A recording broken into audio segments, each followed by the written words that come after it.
Assalamualaikum dan salam Sarawak Maju Makmur bersama saya Mariam Zanariah Ibrahim. Fokus berita malam ini, dendangan lagu Berkikis Bulu Betis dan lagu-lagu tempatan daripada Seri Paduka Baginda yang di-Pertuan Agong Al-Sultan Abdullah Riayatuddin Al-Mustafa Billah Shah menggamatkan suasana di rumah Raymond Plan, rumah panjang pertama disinggahi Seri Paduka Baginda sempena kembara Kenali Borneo di Sebauh pada Isnin.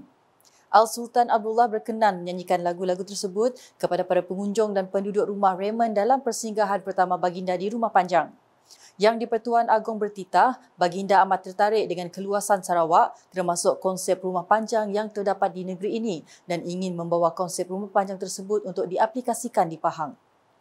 Dalam pada itu, Yang di-Pertuan Agong turut menitahkan perasaan sayu untuk meninggalkan warga rumah Raymond yang telah memberikan sambutan amat meriah kepada Baginda. Terdahulu dalam persinggahan sekitar 4 jam itu, ketibaan rombongan Al-Sultan Abdullah dan Raja Permaisuri Agong Tunku Azizah Aminah Maimunah Iskandaria serta paduka anak kanda Tengku Hassanal Ibrahim Alam Shah, Tengku Ahmad Ismail Muaznam Shah dan Tengku Amir Nasir Ibrahim Tengku Arif Bendahara Ibrahim disambut oleh Tuan Yang Terutama TYT Pemangku Yang di-Pertuan Negeri Sarawak, Tan Sri Datuk Amar Muhammad Asfi Awang Nasar serta isteri Puan Sri Datuk Hajah Fatimah Muhammad Iskandar dengan iringan persembahan kebudayaan dari kaum Iban, Melanau-Bai, Cina dan orang Ulu. Rombongan Seri Paduka Baginda turut diiringi Menteri Pelancongan, Industri Kreatif dan Seni Persembahan Sarawak Datuk Seri Abdul Karim Rahman Hamzah serta isteri Datin Seri Zuraini Abdul Jabbar. Al-Sultan Abdullah dan Tunku Azizah kemudiannya menandatangani plak kembara Kenali Borneo serta buku kehadiran di rumah Raymond sebelum Seri Paduka Baginda berdua berkenan menelusur rumah panjang 53 pintu itu sambil beramah mesra dengan penghuni setempat dan juga melawat ke pameran produk-produk unik yang dihasilkan oleh penduduk di situ. Selepas itu, Seri Paduka Baginda berdua dan paduka anak anda Tengku Hassanal berkenan menyampaikan sumbangan kepada golongan memerlukan. Sementara itu, Yang di-Pertuan Agong berkenan menyertai aktiviti memancing di Sungai Sebauh, manakala Tunku Azizah pula berkenan mengadakan demonstrasi masakan di mana Raja Permaisuri Agong memasak kari telur, sup betik muda, bihun siam serta udang masak asam untuk para jemputan yang hadir. Lebih menarik, suara penghuni rumah Raymond terus kedengaran apabila mereka bersama-sama melongkan ucapan selamat hari lahir semasa sambutan mengejut ulang tahun kelahiran Tengku Ahmad Ismail 11 September dan Tengku Hassanal 17 September. Turut hadir Menteri Kerja Raya Datuk Seri Alexander Nantalinggi, Menteri Pelancongan, Seni dan Budaya Datuk Seri Tiong King Sing, Menteri Industri Makanan, Komoditi dan Pembangunan Wilayah Sarawak Datuk Seri Dr. Stephen Rundi Utom, Setiausaha Kerajaan Sarawak Datuk Amar Muhammad Abu Bakar Marzuki, Timbalan Menteri di Jabatan Perdana Menteri Hal Ehwal Sabah Sarawak dan Tugas-Tugas Khas Datuk Wilson Ugak Kumbong, Timbalan Menteri di Jabatan Premier Sarawak, Undang-Undang dan Adat Bumi Putra Jefferson Jamit Unyat, Ahli-Ahli Dewan Undangan Negeri, Presiden Bahagian Bintulu Nurak Keti serta div kehormat lain. Sementara itu, kegembiraan dan perasaan teruja jelas terpancar di wajah penduduk rumah Raymond Plan di Sungai Gelam di sini semasa menerima kunjungan Seri Paduka Baginda Yang di-Pertuan Agong Al-Sultan Abdullah Riayatuddin Al-Mustafa Billah Shah dan Raja Permaisuri Agong Tunku Azizah Aminah Maimunah Iskandariah pada Isnin. Malah ada yang masih seakan-akan tidak percaya rumah panjang mereka yang terletak kira-kira sejam perjalanan dari Bandar Bintulu antara yang terpilih menjadi lokasi persinggahan Seri Paduka Baginda dalam program Kembara Kenali Borneo. Tuai rumah Raymond ketika ditemui Unit Komunikasi Awam Sarawak UKAS selepas majlis berkata, beliau berbangga melihat sambutan penduduk rumah panjang beliau dan penduduk sekitar menerima kunjungan Seri Paduka Baginda cukup meriah. Okey, sambutan kita di Makassar itu sungguh menggalakkan. Kita orang kedatangan kita lebih kurang dalam 3 ke 4 ribu orang. So, banyak menunjukkan sambutan rakyat ke bertemu dengan Yang di-Pertuan Agong bakal ke Sarito. Sudah nyambut ngawati tegaga. Kita akan benda Tuan Agong beramah mesra dengan semua kita semua. Jadi rakyat semua bala kita kedatangan itu Sarito cukup gagal lah menerima Peratai Agong ke julung-julung kalinya. Datang dengan rumah panjai kita Iban, rumah panjai Bambunua Sarawak tu. Jadi aku berasa termegah hati serta gagah engkau terima Peratai Agong. Wartawan UKAS turut berkesempatan menemui penduduk yang berkongsi kegembiraan mereka menyambut kunjungan Seri Paduka Baginda berdua. Kami gagah hati, ukai kami gitu aja. Semua penduduk daerah Sebauh, Bau Bintulu dah. Memang namanya ditunggu-tunggu, dianti-anti kok kita ya kita tai baru rumah panjai Raymond Plan itu. Jadi pihak megak ngagai nya pemangku TYT kita nya bisi datai megak tadi jadi semua tidak tok ngau bahasa megak kami nak ulia nyambut penatai sidaya. Kami berasa gagah feel proud lah menerima penatai nama kurangnya aku kita dibantu. Nang raja menua aku tidak cukup gagah. Sebulan-bulan tu kami dah prepare. Angin semua panjai, bersih, gagah decoration, maka aku dah pedak kita dia tu nah. Lalu ngamai bala orang ke pakai craft ketuk nah, kena pedak kita dia tu nya. Datai kita ambil orang bukai nemu nama tu pengelandek jari bangsa kita Iban.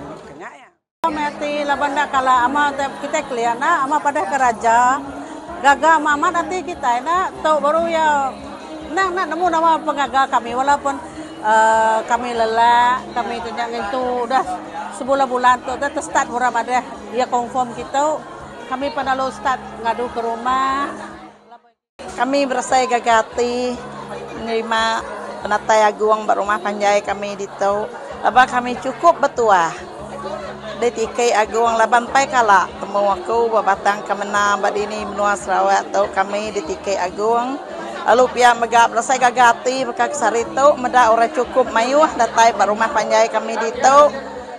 Berita seterusnya, Kementerian Utiliti dan Telekomunikasi MUT Sarawak telah memberi pentauliahan kepada Universiti Malaysia Sarawak UNIMAS untuk menjalankan kursus-kursus kompetensi. Antara kursus yang ditawarkan oleh UNIMAS dalam bidang solar adalah wireman dan chargeman yang mampu memenuhi permintaan tenaga pakar dalam reka bentuk pemasangan sistem solar di Sarawak. Menteri MUT Sarawak Datuk Julaihi Narawi berkata, masalah kekurangan tenaga pakar dalam bidang tersebut sudah mempunyai penyelesaian awal melalui kerjasama bersama pihak UNIMAS. Menjelaskan hal sedemikian, kementerian saya melalui unit Merinyu Elektrik telah bekerjasama dengan Fakulti Kejuruteraan UNIMAS untuk memperkenalkan modul dan silibus bagi kursus reka bentuk sistem solar. Beliau berkata demikian semasa berucap dalam majlis penyerahan sijil akreditasi kursus reka bentuk sistem solar fotovoltaik kepada UNIMAS pada Isnin. Untuk makluman, UNIMAS telah diakreditasikan untuk menjalankan kursus tersebut pada Jun 2023 yang menjadikan UNIMAS sebagai institusi pertama di Sarawak untuk menjalankan kursus tersebut. Datuk Julaihi menambah, kerjasama ini mampu melahirkan lebih ramai tenaga pakar dalam mereka bentuk sistem solar bagi memastikan teknologi terkini dimanfaatkan sepenuhnya. Dalam perkembangan sama, beliau berkata Sarawak kini sedang berusaha dalam mengurangkan kebergantungan kepada pihak luar untuk menghasilkan tenaga mahir serta kepakaran dalam bidang solar. Kita harus mengambil inisiatif untuk melatih rakyat tempatan, lebih-lebih lagi anak muda kita di kalangan generasi muda kita bagi memenuhi keperluan industri solar yang dijangka akan berkembang dengan pesatnya. Maknanya kita mengharapkan agar modal insan dalam bidang ini dapat kita bangunkan terutama sekali di kalangan generasi muda yang ada pada hari ini.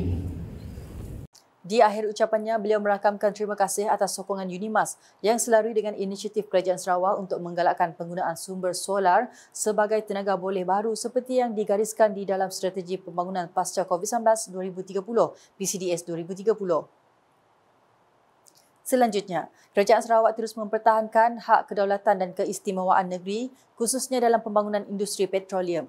Timbalan Speaker Dewan Undangan Negeri Dun Sarawak Datuk Idris Buang memberitahu beliau turut menaruh harapan bahawa kepimpinan Kerajaan Persekutuan terus menghormati hak kedaulatan dan keistimewaan negeri ini. Menurut beliau, hak kedaulatan Sarawak terhadap sumber-sumber jadi terkunci dalam dokumen tertinggi itu dan menjelaskan bahawa Akta Pembangunan Petroleum 1974 PDA 74 khususnya tidak pernah bertujuan untuk menyerahkan kedaulatan Sarawak terhadap sumber-sumber jadi. Jelasnya minyak dan gas atau mineral lain yang berkaitan kepada Kerajaan Persekutuan atas sebab PDA 74 masih tunduk di bawah Perlembagaan Persekutuan. Beliau berkata demikian semasa berucap pada program ziarah Unit Komunikasi Awam Sarawak UKAS Sarawak Maju Makmur peringkat bahagian Semarahan pada Ahad. Dalam pada itu, Ahli Dewan Undangan Negeri Adun Moratuwang itu berkata, Premier Sarawak Datuk Patinggi Tan Sri Dr. Abang Abdul Rahman Zuhari Tun Datuk Mopeng akan terus memperjuangkan usaha untuk memperkasakan rakyat di negeri ini dengan penemuan 6 telaga minyak dan gas oleh Petroleum Nasional Berhad Petronas. Terdahulu, Pengarah UKAS Samuel Simon berkata, masyarakat dinasihatkan supaya tidak membaca dan berkongsi berita palsu yang tidak diketahui kesahihannya. Beliau turut menggalakkan masyarakat supaya merujuk kepada platform media yang rasmi bagi mengenal pasti kesahihan berita yang disiarkan. Katanya, inisiatif program ziarah UKAS bertujuan menyantuni masyarakat tempatan sempena sambutan ulang tahun ke-60 kemerdekaan Sarawak. Pelbagai pengisian aktiviti diadakan bagi memeriahkan program seperti simbolik penyerahan jalur gemilang daripada Jabatan Penerangan Daerah Semarahan kepada Komuniti Madani Daerah Semarahan, Flag Off Konvoi Sarawak Maju Makmur dan Kembara Merdeka Jalur Gemilang. Selain itu, turut diadakan pertandingan lagu-lagu patriotik, pertandingan sayembara puisi, ceramah kemerdekaan, pertandingan hiasan motosikal tercantik dan nyanyian beramai-ramai lagu Sarawak Maju Makmur dan Jalur Gemilang sambil mengibarkan bendera. Beralih dengan paparan berikut, Timbalan Menteri Pengangkutan Udara dan Darat Sarawak merangkap Adun Mambong, Datuk Dr. Jerib Susil menyalurkan dana di bawah projek transformasi luar bandar RTP kepada Gereja St. Giles Chapel. Perkara tersebut diumumkan beliau semasa merasmikan jalan tapak perkuburan Gereja St. Giles Chapel pada Sabtu. Menurut pengerusi Gereja St. Giles Chapel, Kampung Emperoh Git Robert Asan, jalan tersebut telah dibina menggunakan dana gereja sedia ada yang menelan kos sebanyak RM15,000, namun ianya tidak dapat disiapkan sepenuhnya. Justru Datuk Dr. Jerib telah meluluskan peruntukan RTP 2024 berjumlah RM500,000 bagi menaik taraf jalan serta membina benteng tapak perkuburan gereja tersebut. Sejurus selepas majlis perasmian jalan tersebut, Datuk Dr. Jerib hadir ke majlis sambutan ke-59 tahun Gereja St. Giles Chapel yang mana beliau turut mengumumkan pemberian dana berjumlah RM30,000 kepada ahli jawatankuasa AJK gereja tersebut untuk kegunaan masa hadapan. Beliau turut mengucapkan tahniah kepada AJK gereja tersebut kerana terus gigih membangunkan gereja dan pembangunan kerohanian umat gereja serta penduduk bagi kawasan Kampung Emperoh Git. Dalam perkembangan lain, Timbalan Menteri Pengangkutan Sungai dan Laut Sarawak merangkap Adun Tasik Biru, Datuk Henry Jinep meluluskan geran sebanyak RM20,000 untuk menaik taraf gelanggang serbaguna Sekolah Kebangsaan SK Serasot. Geran di bawah Projek Kecil Luar Bandar MRP bagi tahun 2023 itu bertujuan membantu Persatuan Ibu Bapa dan Guru PIBG menurap semula pembukaan gelanggang sekolah tersebut. Dato' Henry memberitahu demikian pada Majlis Makan Malam PIBG SK Serasot yang diadakan di Dewan Serbaguna Kampung Serasot pada Sabtu. Katanya jumlah itu adalah bagi menambah dana peruntukan bagi tujuan sama sebanyak RM10,000 yang telah disalurkan sebelum ini. Tambah Dato' Henry, sekiranya jumlah peruntukan yang disalurkan itu tidak mencukupi, maka kaedah lain akan digunakan dengan dana peruntukan lebih besar menerusi projek transformasi luar bandar RTP. Beliau dalam pada itu berharap majlis pada malam itu juga berjaya mengutip dana melalui hasil jualan dan sumbangan bagi membantu PIBG sekolah tersebut. Manakala di Simbanggang, Timbalan Menteri Pembangunan Bakat Datuk Francis Harden Hollis mengadakan lawatan tapak projek transformasi luar bandar RTP di kawasan Dewan Undangan Negeri Dun Simbanggang pada Sabtu. Beberapa lokasi projek RTP yang sedang dan bakal dilaksanakan termasuk projek siap seperti projek Jambatan Gantung Rumah Panjang Sanggau dengan kos berjumlah RM250,000 dan status projek 35% siap. Adun Simbanggang itu kemudian meneruskan lawatan ke projek menaik taraf jalan akses 3 buah rumah kediaman persendirian di Rumah Sanggau dengan kos RM150,000. Ia diteruskan dengan lawatan di Rumah Panjang Silver, Kampung Kenyungan atas permintaan dalam permohonan cadangan menaik taraf jalan akses depan Rumah Panjang dan membina parit konkrit kaki 5 Rumah Panjang berkenaan. Lokasi terakhir lawatan adalah projek RTP Dewan Terbuka Surau Darul Hasanah, Taman Harmoni Sri Aman yang telah siap. Ke perkembangan sukan. Pasukan AJ Tim 2 muncul johan kejohanan sepak takraw Piala Datuk Bandar 2023 anjuran Dewan Bandaraya Kuching Utara DBKU selepas kemenangan straight set 21-10, 21-11 mengalahkan pasukan Kajas 12. Kejayaan itu membolehkan pasukan AJ Tim 2 membawa pulang hadiah wang tunai sebanyak RM3,000 beserta piala pusingan, piala iringan dan medal. Manakala pasukan Kajas 12 membawa pulang wang tunai sebanyak RM1,000 serta piala iringan dan medal. Tempat ketiga bersama disandang pasukan DBKU dan pasukan KMKB untuk masing-masing membawa pulang wang tunai RM500 beserta medal. Berucap semasa majlis penyampaian hadiah, Datuk Bandar DBKU Hilmi Othman berkata, beliau berhasrat untuk menganjurkan pertandingan sepak takraw yang lebih berprestij melibatkan pasukan-pasukan dari seluruh Malaysia. InsyaAllah kita akan membuat satu pendekatan supaya ada di antara pasukan-pasukan yang digeruni di negara kita ini, kalau tidak dapat mengambil bahagian secara pertandingan, akan dibawa ke Kuching untuk membuat persembahan persahabatan. Beliau berucap demikian dalam majlis penyampaian hadiah kejohanan tersebut di Dewan Serbaguna Petrajaya pada Ahad. Tambahnya, beliau juga telah mengisyorkan kepada DBKU untuk melibatkan badan-badan pasukan sepak takraw di Kuching bersama dengan badan-badan bukan kerajaan NGO dalam memastikan pertandingan sepak takraw yang berprestij pada tahun hadapan. Pada masa sama, beliau berharap pihak DBKU dapat mengadakan sebuah pertandingan sepak takraw peringkat antarabangsa pada masa akan datang. Sekian edisi malam bersama saya Mariam Zanaria. Berita lebih lanjut boleh didapati di semua platform media sosial UKAS termasuk portal ukas.sarawak.gov.my dan UKAS channel di YouTube. Sebelum mengakhiri berita UKAS, saksikan kemeriahan kembara Kenali Borneo, Seri Paduka Baginda yang di-Pertuan Agong Al-Sultan Abdullah Ria Ayatuddin Al-Mustafa Billah Shah dan Raja Permaisuri Agong Tunku Azizah Aminah Maimunah Iskandariah di Sepauh pada Isnin. #Saluran Informasi Rakyat, Salam UKAS.